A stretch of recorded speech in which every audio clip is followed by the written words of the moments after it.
Alhamdulillah, Alhamdulillahirabbil alamin.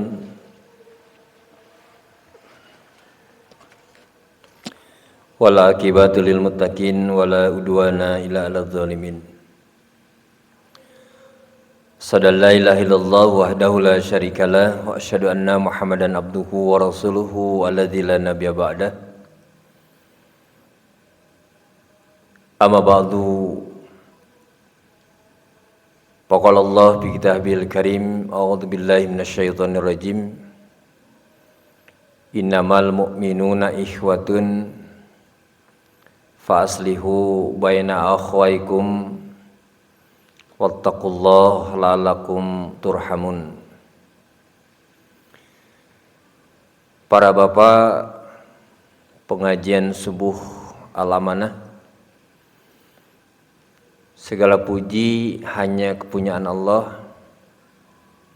Tidak ada bahasa yang pantas kita ucap kecuali ucap syukur, yaitu alhamdulillah.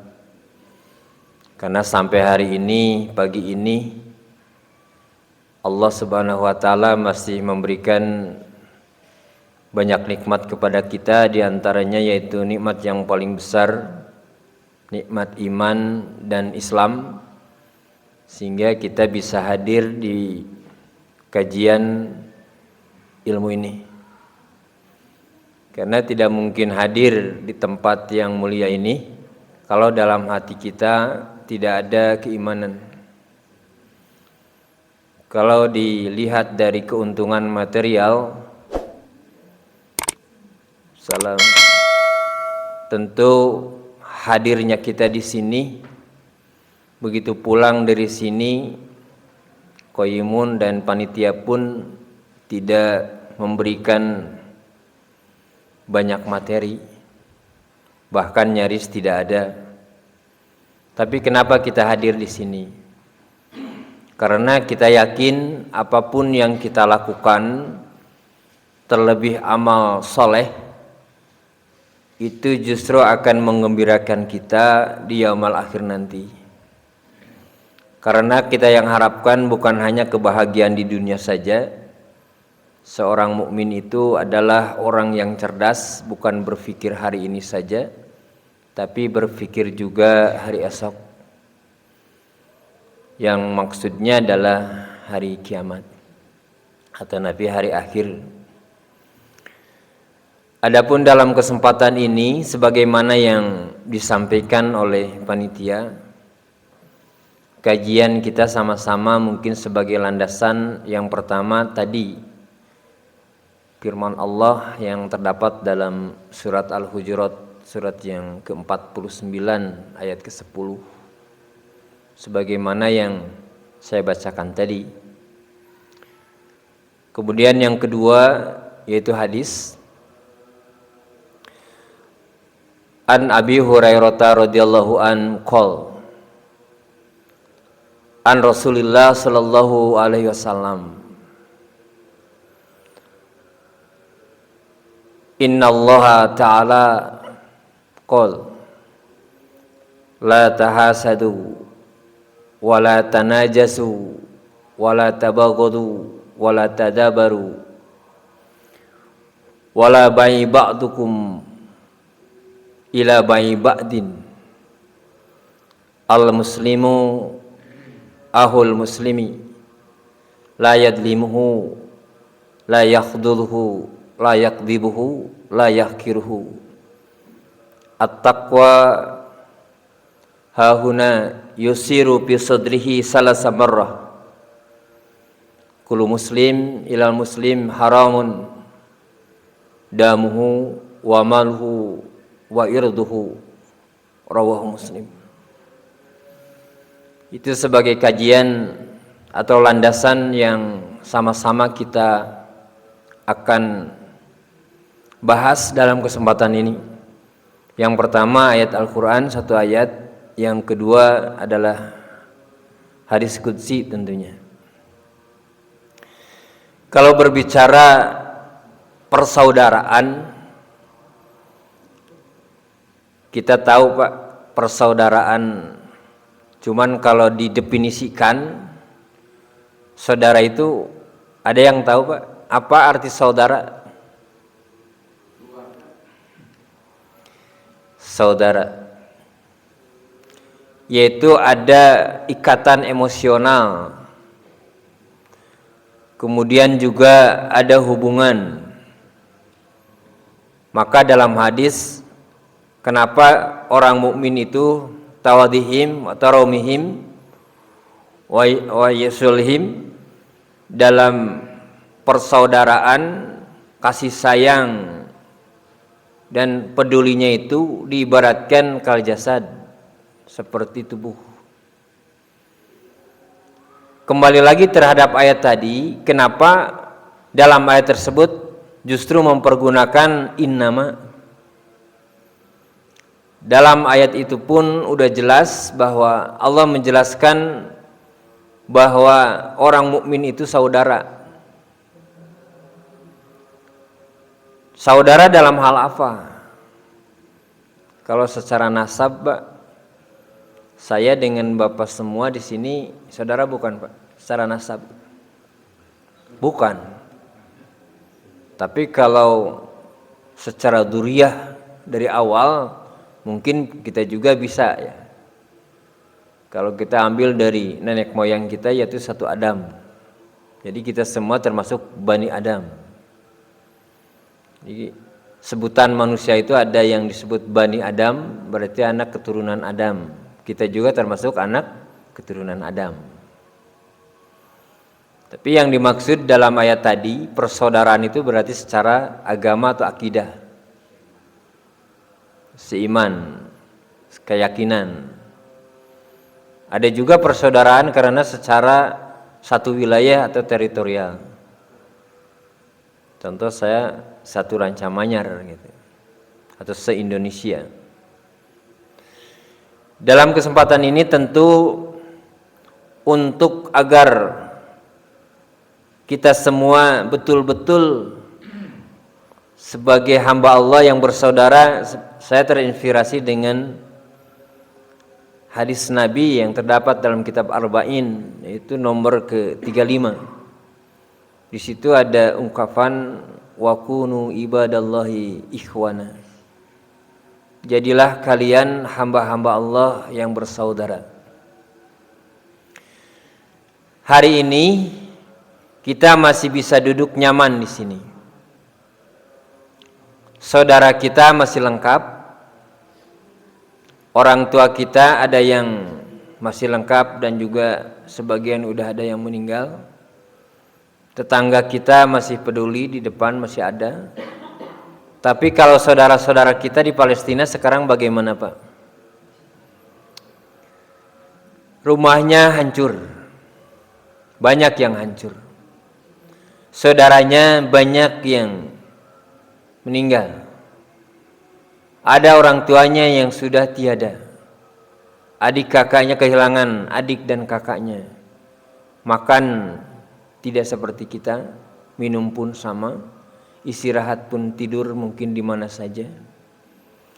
Apakah dengan kejadian ini yang dialami oleh orang-orang atau saudara-saudara kita yang mukmin, ada nggak dalam hati kita merasa ikut menderita penderitaan saudara kita di sana? Kalau secara jarak jauh, Pak.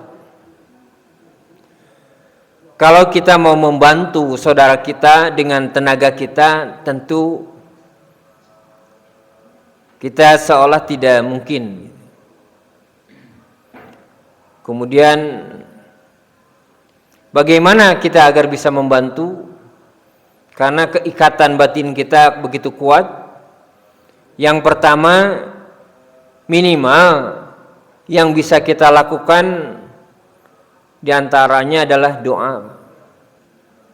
Mungkin kemarin kita melaksanakan kunut najilah ya, selama 1 bulan, yaitu kunut di mana kita melaksanakan kunut tiap waktu sholat. Kenapa hal itu dilakukan? Dulu Rasulullah pernah melaksanakan kunut najilah 1 bulan karena terjadinya pembunuhan ahlul qura. 70 orang cuman nyisa 2 orang, semua dibunuh oleh orang kafir.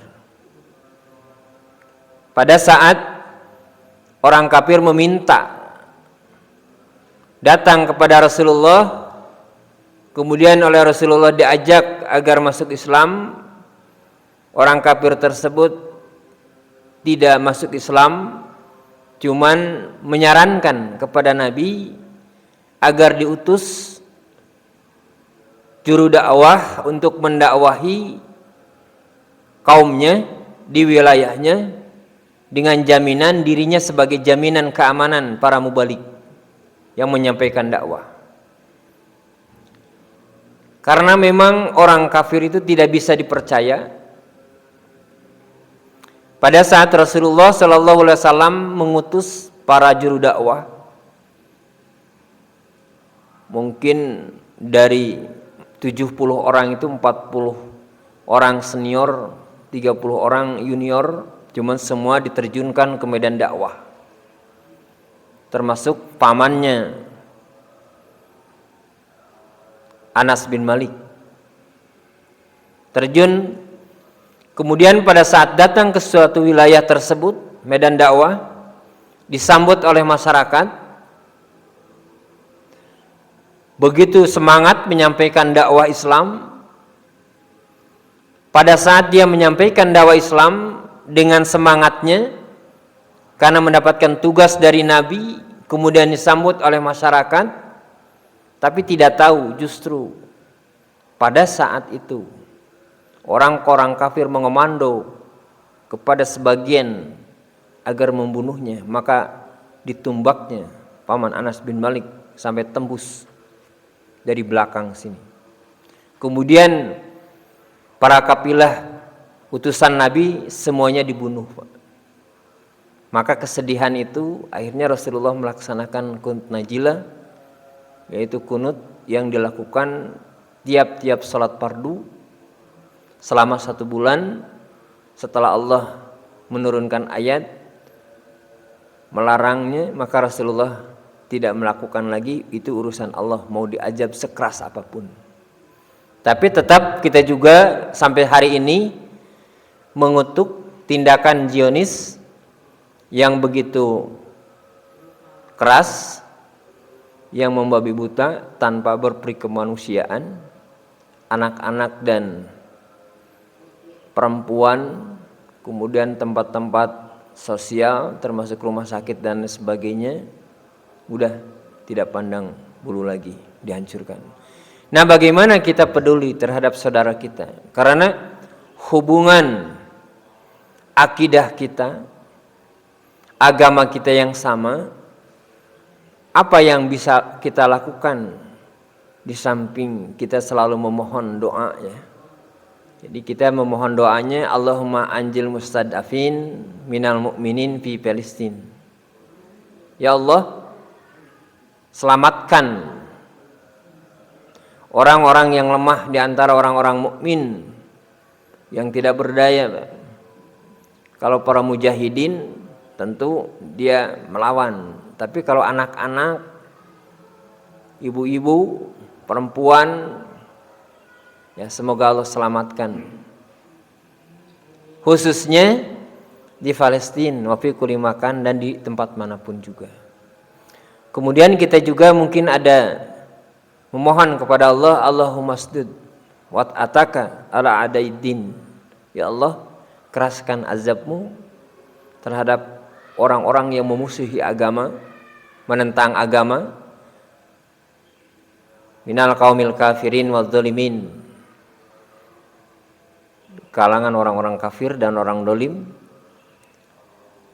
Kenapa kita di sini ada semacam ungkapan permohonan kepada Allah agar orang-orang yang dolim, orang-orang yang kafir, yang bertindak di luar perikemanusiaan, tidak ada perikemanusiaan, semoga Allah menguatkan azabnya. Nah di sini Pak, jadi jelas benang merahnya. Sesama mukmin dijelaskan tadi adalah saudara kata Allah. Maka tumbuhkan dalam diri kita pertama pengakuan bahwa orang-orang mukmin dimanapun adanya, bagaimanapun keadaannya, siapapun dia, akui oleh kita bahwa dia itu adalah saudara kita. Setelah kita akui bahwa dia itu adalah saudara kita, maka tumbuhkan dalam hati kita kasih sayang. Karena Rasulullah Shallallahu Alaihi Wasallam yang diabadikan oleh Allah disebutkan di situ Muhammad Rasulullah Shallallahu Alaihi Wasallam. Jadi Muhammad Rasulullah waladina ma'hu asiddau alal kufar waruhama bainahum. Jadi Rasulullah dan orang-orang yang mengikutinya mempunyai sikap yang jelas, tegas, asiddau alal kufar, keras mereka-mereka yang mengingkari Allah. Jadi jangan dibalik dengan orang-orang yang mengingkari Allah harmonis, dengan orang mukmin justru bermusuhan. Harusnya orang-orang yang perlu kita kasihani, kita rahmati, kita lindungi adalah saudara kita. Jangan terbalik, saudara kita dihinakan, orang-orang penentang Allah dimuliakan. Jangan. Karena Rasulullah Shallallahu Alaihi Wasallam termasuk orang yang keras terhadap penentang agama itu. Tapi Rasulullah justru luar biasa memperhatikan sesama muslim, sama mukmin. Bahkan banyak hadis yang mengungkap yang dikatakan al-muslimu, seorang muslim yang sempurna itu adalah orang yang dikategorikan yang bisa al-muslimu, muslim yang lain selamat dari lisan dan perbuatannya atau lisan dan tangannya. Jangan sampai umat muslim atau mukmin yang ada di sana merasa terluka dengan ungkapannya. Sekarang kan ada, Pak, yang mengatakan bahwa yang berjuang itu teroris. Kalau orang kafir mengatakan seperti itu, mungkin ya keumuman. Tapi kalau orang mukmin, orang muslim mengatakan orang yang berjuang di jalan Allah kemudian teroris, itu ungkapan yang menyakitkan. Kemudian orang muslim seolah-olah selalu membuat kerusakan. Ungkapan-ungkapan seperti itu menyakitkan. Nah, jangan kita sampai melukai hati saudara kita dengan ungkapan-ungkapan yang menyakitkan, dengan opini-opini. Sekarang banyak, Pak, di medsos luar biasa berseliweran ungkapan-ungkapan yang mengkreditkan orang mukmin, terlebih orang-orang munafik di kalangan orang-orang yang mengaku dirinya muslim, tapi kenapa dia membela yang membunuh orang-orang mukmin? Kalau misalkan tidak bisa membantu dengan harta, minimal jaga ucapan, karena terdorong kasih sayang dalam diri kita, maka akan terjaga ucapan kita dan perbuatan kita. Kalau misalkan tidak bisa membantu dengan ucapan, minimal jangan menyakiti perasaan. Karena ada Islam itu oleh Rasulullah dijelaskan, kulul muslimi ilal muslimi, tiap muslim dengan muslim itu adalah haramun. Jadi haram, Pak. Diharamkan darahnya, hartanya dan kehormatannya. Maka antara mukmin muslim yang satu dengan muslim yang lain harus saling menjaga, jangan sampai darahnya ditumpahkan atau dibunuh, nggak boleh. Muslim yang satu dengan yang muslim yang lain tidak boleh saling menghilangkan nyawa. Kemudian juga harus saling menjaga harta. Nah Pak, kalau udah muncul kasih sayang, pertama tadi mengakui bahwa dia itu adalah saudara kita karena sesama mukmin, satu agama, sama-sama umat Nabi, sama-sama mengabdi kepada Allah. Akui. Setelah itu tumbuhkan rasa kasih sayang kita terhadap mereka. Bagaimana cara menyayangi mereka? Bisa saja dengan bantuan secara material, atau bisa juga bantuan secara spirit, atau andai kata seorang muslim yang satu dengan muslim yang lain terjadinya perselisihan, pertengkaran, yang dibantu oleh kita, dua-duanya harus dibantu. Dalam artian yang berbuat dolim dengan yang didolimi, kalau dia sama-sama muslim, maka kita bantu oleh kita. Karena Rasulullah berpesan, bantulah saudaramu doliman au madluman gitu. Jadi Rasulullah mengungkap unsur ahoka doliman au madluman. Tolong saudara kamu yang berbuat aniaya dan yang dianiaya. Jadi dua-duanya harus ditolong. Kemudian para sahabat, ya Rasulullah, hada nasurtuhu. Ya Rasulullah, saya paham, saya mengerti cara menolong madluman, orang yang didolim. Pasti orang yang didolim saya tolong. Tapi ya Rasulullah, kaifa? Bagaimana? Ansaruhu, saya menolong dia doliman yang berbuat dolim. Nah ini Pak, berarti kita harus menolong saudara kita. Kalau udah ada rasa kasih sayang pada diri kita, ketika saudara kita berbuat dolim atau saudara kita ada yang didolim, maka dua-duanya harus ditolong oleh kita. Kalau yang didolim mungkin kita udah mengerti, tahu bagaimana cara menyelamatkan orang yang didolim. Nah sekarang di Palestina yang didolim itu dengan orang-orang kafir, jelas-jelas harus kita numbuh kasih sayang yang luar biasa, sehingga kita bantu dengan doa, dengan harta, dengan aktivitas kita di medsos kita sebarin untuk membantu saudara kita. Tapi kalau misalkan persengketaan, perselisihan, pertengkaran sesama muslim, maka dua-duanya harus dibantu. Kalau untuk membantu orang yang berbuat aniaya atau dolim, maka kata Rasulullah, tamna'uhu, jaga, tahan dia itu minadzulmi, dari perbuatan dolimnya.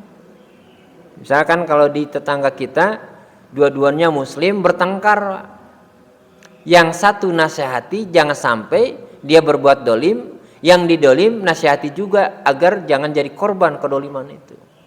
Jadi kita harus jadi penengah, jangan terbalik. Ada yang pertengkaran muslim yang satu dengan yang muslim lain, kita dukung yang ini, sama-sama nyerang atau sama menghina, jangan. Justru kita harus posisinya di tengah. Pertama tolong orang yang berbuat aniaya, tolong juga orang yang dianiaya. Nah itu salah satu bentuk pengakuan dan numbuh kasih sayang terhadap saudara. Kemudian juga tumbuhkan setelah muncul kasih sayang itu, yaitu tadi kepedulian. Maka dalam hadis tadi yang saya kutip dalam kitab Arba'in nomor yang ke-35 dengan judul di situ, bersodaralah kalian sebagai hamba Allah.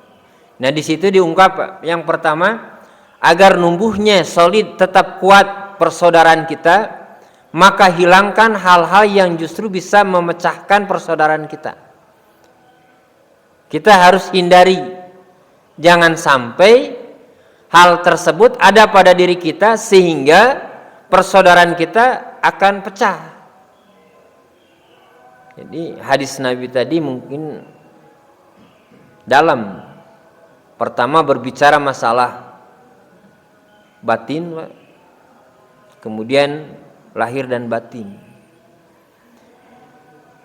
Rasulullah menyampaikan la tahasadu, agar kita tetap terjalin persaudaraan dan kita juga betul-betul jadi hamba Allah yang bersaudara, maka sifat yang harus kita hindari yang pertama adalah hasud. Wala tahasadu, janganlah kalian saling hasud. Kalau udah ada dalam diri kita penyakit hasud, jangankan membantu, jangankan peduli, melihat pun kadang tidak mau. Nah itu. Maka penyakit hasud itu adalah penyakit yang bisa merusak persaudaraan. Hasud itu apa, Pak? Ada yang tahu, Pak? Hasud apa?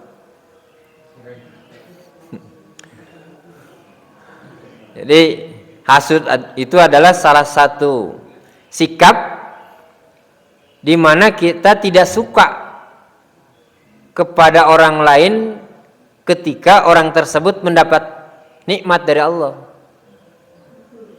Baik nikmat secara jabatan, harta, atau kesehatan dan lain sebagainya. Yang penting nikmat yang Allah berikan kepada dia.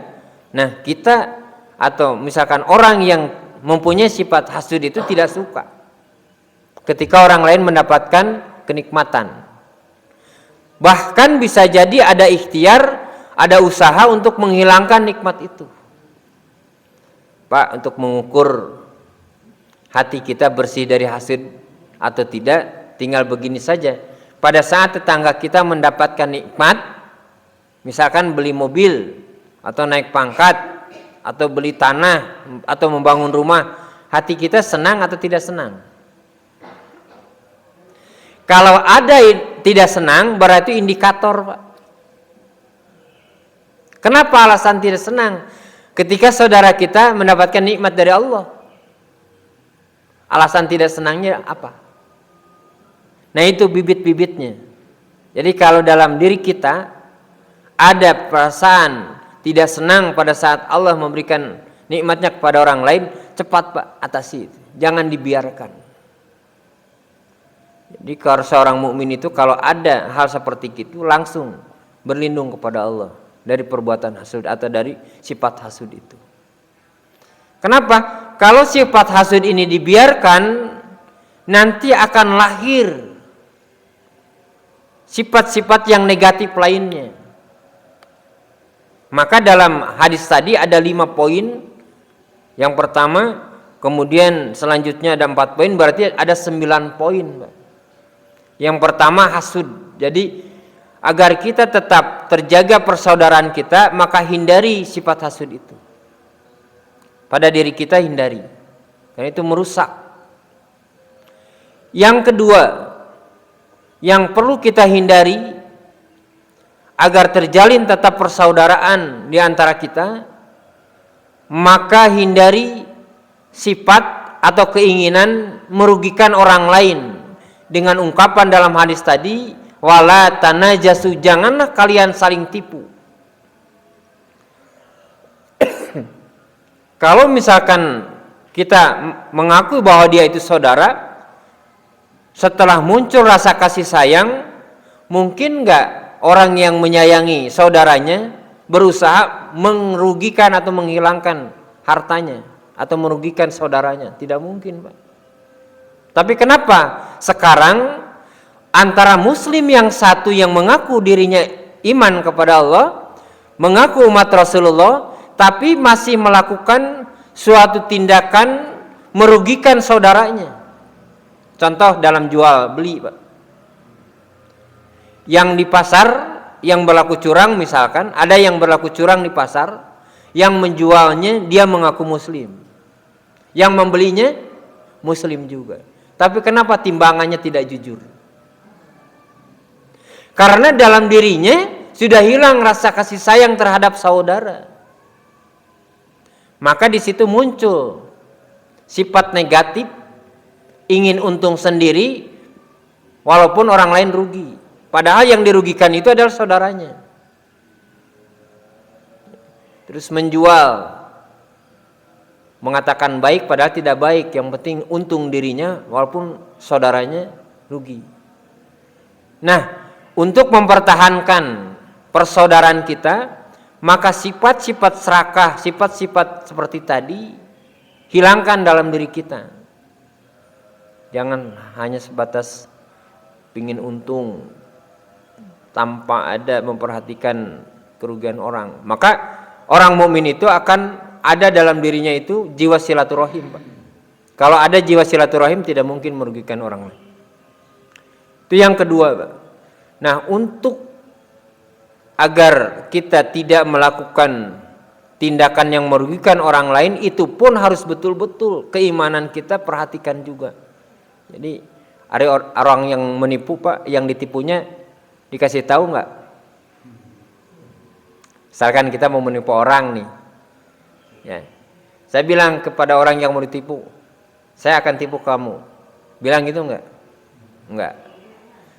Dia berbuat seperti itu merasa aman, tidak ada yang melihat, sehingga dia melakukan kecurangan. Nah, pada saat itu pun juga keimanannya dipertanyakan. Jadi seolah-olah Allah tidak melihat.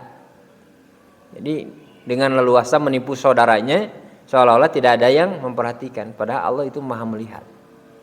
Kalau orang yang iman kepada Allah meyakini bahwa Allah itu maha melihat, dia mungkin tidak berbuat dosa sembunyi-sembunyi, tidak, apalagi terang-terangan, karena Allah maha tahu. Itu yang kedua, Pak. Jadi untuk mempertahankan persaudaraan agar tetap terjaga, maka janganlah merugikan saudara kita dengan cara berbuat curang. Kemudian yang ketiga, janganlah kita saling membenci antara diri kita dengan saudara kita. Kalau sudah muncul kebencian, maka persaudaraan akan pecah. Maka dengan pesan wala tabaghadu, janganlah kalian saling membenci. Kalau udah ada kebencian, jangankan membantu, melihat dia berpakaian sama dengan kita juga kita tidak senang, ya kan? Kalau ada saudara kita yang kita tidak sukai, kemudian memiliki baju yang warnanya sama dengan kita, pada saat kita mau pakai baju yang sama dengan orang yang kita benci itu kadang malas ini mah pakaian yang warnanya suka dipakai oleh dia gitu. Bahkan bisa jadi dengan kebencian bisa berhenti berbuat amal soleh. Contoh, ada orang yang kita benci masuk ke masjid, kita yang biasa rajin ke masjid, sebab orang yang kita benci masuk ke masjid, kita yang tidak masuk ke masjid, maka bahaya, Pak. Di samping memecahkan persaudaraan, justru bisa juga merusak sampai kita tidak berbuat amal soleh karena ada kebencian. Bahkan dengan adanya kebencian bisa jadi alat gibah itu. Karena misalkan kita benci kepada tetangga kita, misalkan sampai ada tetangga kita dimanapun jadi bahan pembicaraan gitu. Dibicarain terus kejelekannya, saking bencinya, bakal pecah persaudaraan. Makanya setelah mengakui, tumbuhkan rasa kasih sayang, jangan dirusak dengan hal-hal yang hasud, kemudian menipu, kemudian membenci. Jangan. Kemudian juga agar kita tetap terjaga persaudaraan kita, maka kata Rasulullah, wala tadabaru, dan janganlah kalian saling membelakangi. Apa saling membelakangi? Saking bencinya, saling tidak sukanya, berpaling. Dia datang dari sana, kita ke sini. Padahal sama mau ke sana. Orang yang satu mau ke sini, kita mau ke sana. Sebab yang mau ke sini adalah orang yang kita tidak suka, kita belok ke sini, tidak mau ketemu. Ada yang gitu? Ada. Dalam kehidupan seperti itu. Maka persaudaraan itu mau bertemu saja tidak mau. pada saat di jalan bertemu kita memalingkan wajah. Nah bahaya, Pak. Makanya termasuk dalam hal muamalah. Sama kata Rasulullah, wala bai ba'dukum ila bai ba'din. Jadi maksudnya jangan saling serobot dalam hal jual beli juga. Kalau saudara kita lagi transaksi, udah biarin. Jangan sampai kita ganggu. Agar tidak jadi belinya dengan gangguan-gangguan, kita berani harga tinggi dan lain sebagainya. Atau bisa jadi menjelek-jelekkan barang yang dijual saudara kita agar tidak jadi transaksi, jangan. Maka Rasulullah berpesan wakunu, dan jadilah kalian ibadallahi ikhwana, hamba-hamba Allah yang bersaudara. Jadi hamba-hamba Allah yang bersaudara itu pertama menghilangkan sifat-sifat negatif yang tadi, yang 5. Apa saja Pak tadi Pak? Yang pertama hasud ya, harus dihilangkan. Yang kedua menipu, jangan sampai merugikan. Yang ketiga membenci, jangan sampai saling membenci. Yang keempat saling membelakangi, tadabaru. Yang kelima saling serobot dalam muamalah. Nah ini kita harus dihindari, karena wakunu ibadallahi ikhwana, jadilah kalian hamba-hamba Allah yang bersaudara. Bahkan Rasulullah sallallahu alaihi wasallam menjelaskan al muslimu akhul muslimi. Muslim itu saudara muslim yang lain dengan yang lainnya. Jadi muslim itu betul-betul sering dikuatkan oleh Rasulullah. Bahkan dalam hadis lain dikatakan kal jasad, seperti tubuh ya Pak ya. Kalau digambarkan persaudaraan kita saling membantu, saling mengasihi dan saling menyayangi, diibaratkan sebagai tubuh. Bu, Pak, mungkin kita paham ya, digambaran kal jasad itu seperti tubuh. Kalau tubuh terdiri dari berapa anggota tubuh? Kalau misalkan tangan kita sakit, yang lain merasakan enggak sakitnya, sibuknya? Kalau tangan kita yang kanan misalkan sakit, maka tangan yang satu membantu untuk mengatasi sakitnya tangan kanan.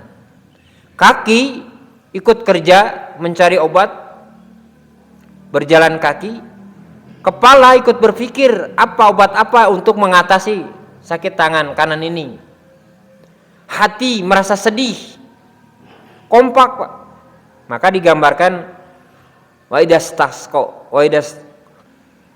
ketika terjadi sesuatu terhadap anggota tubuh yang lain, maka yang lain akan merasakan panas dinginnya, kompak. Nah makanya sekarang saudara kita di Palestina lagi menderita, dibombardir oleh Zionis.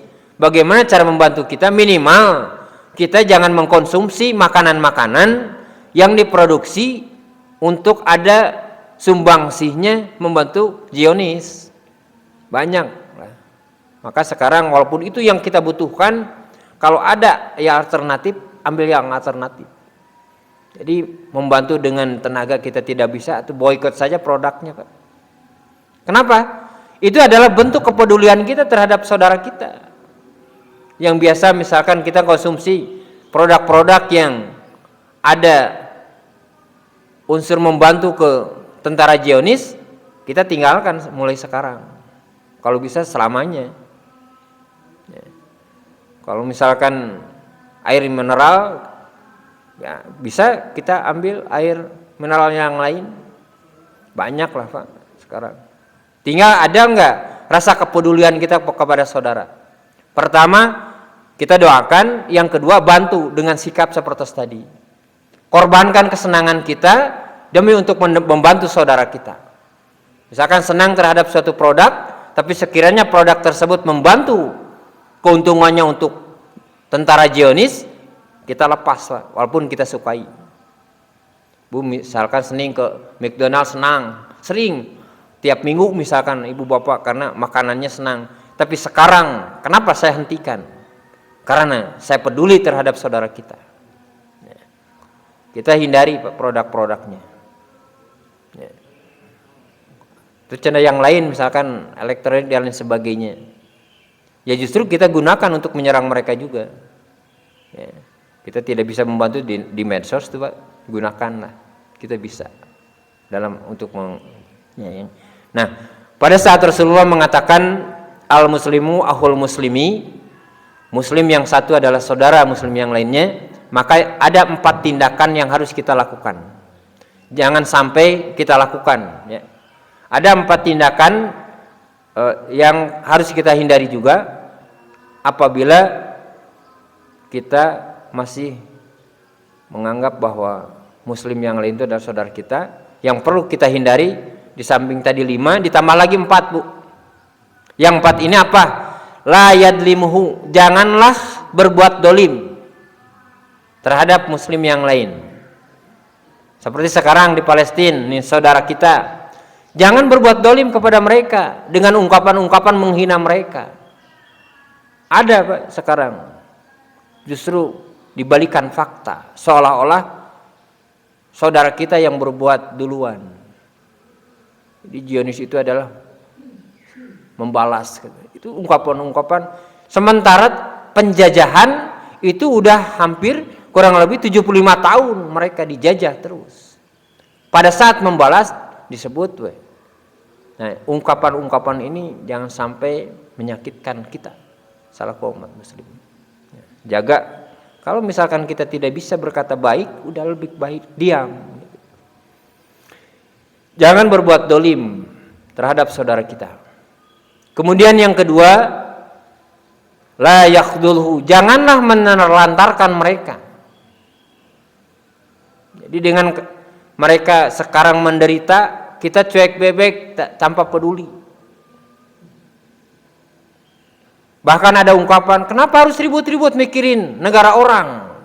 Kita juga masih susah kan.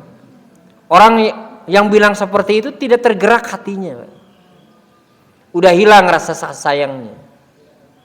Sementara kita harus tetap dipertahankan mencintai saudara kita. Karena betul-betul kita harus jadi hamba Allah yang bersaudara. Jadi tidak mungkin orang-orang mukmin saling membenci, tidak mungkin. Tapi kan ada orang mukmin membenci mukmin lain, berarti can betul mukminnya. Kecuali kalau misalkan membencinya kepada non mukmin yang di luar atau orang kafir boleh itu, karena dalam akidah sudah tidak sama. Tapi kalau satu akidah masa sih membenci? Apa alasannya? Tidak ada alasan untuk membenci saudara kita. Jadi jangan berbuat dolim. Yang kedua, jalan menelantarkan. Kemudian selanjutnya, layak dibuhu, janganlah berkata dusta. Makanya dengan berita-berita itu jangan sampai diputar balik Pak. Jangan seperti orang-orang Yahudi yang suka membalikan fakta.